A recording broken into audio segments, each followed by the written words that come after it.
J'ai été dans un premier temps kinésithérapeute libéral dans un centre de rééducation, une clinique médicale en Seine-et-Marne. Et j'ai exercé donc pendant quelques années dans cette activité-là. Et ensuite j'ai exercé dans ce centre pendant une bonne quinzaine d'années la fonction de cadre de santé.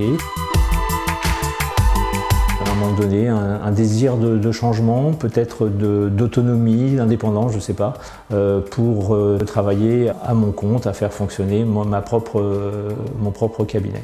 Déjà, j'ai une envie de retravailler auprès du patient. Un peu de travail également de réentraînement à l'effort, de travail de proprioception, mais beaucoup de travail sur table manuel, à travailler les techniques, mais également à faire du relationnel avec les patients, à connaître les patients, parce que la rééducation, c'est toujours un mélange de technique et de relationnel. Actuellement, on a globalement soit la possibilité de rester très généraliste, voilà ce que je fais moi ici. On a aussi la possibilité, grâce aux formations notamment, dont je parlais tout à l'heure, de s'orienter plus sur certaines prises en charge, qui fait par exemple une formation kiné du sport, une formation maxillofaciale par exemple, la kiné-respi sur les bébés, etc. La formation reste quand même tout à fait praticable en libéral, puisque nous avons des organismes qui nous permettent de faire des formations qui sont pris en charge financièrement et donc qui sont vraiment très faciles à faire pour les libéraux.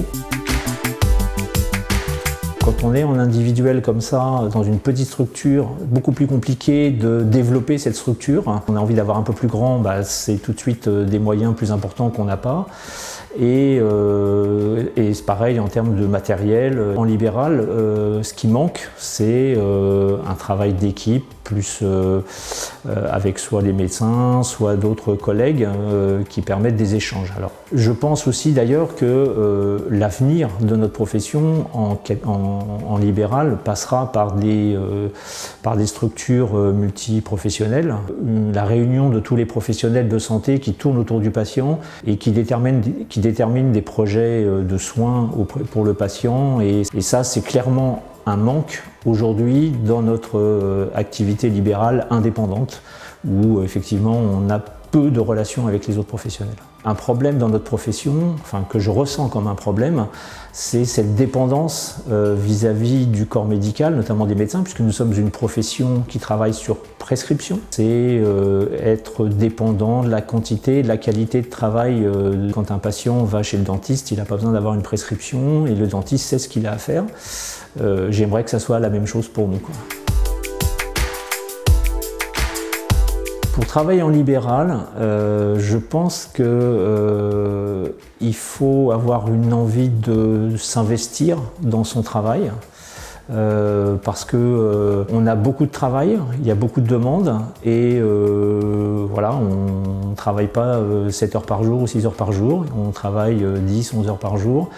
Donc il y a besoin de s'investir, beaucoup de qualité d'adaptabilité, dans la mesure où notre travail, notre métier, c'est un métier de relation. Et là, il y a vraiment besoin pour le kiné de savoir s'adapter à la personnalité des gens et d'essayer de les amener à une amélioration de leur état.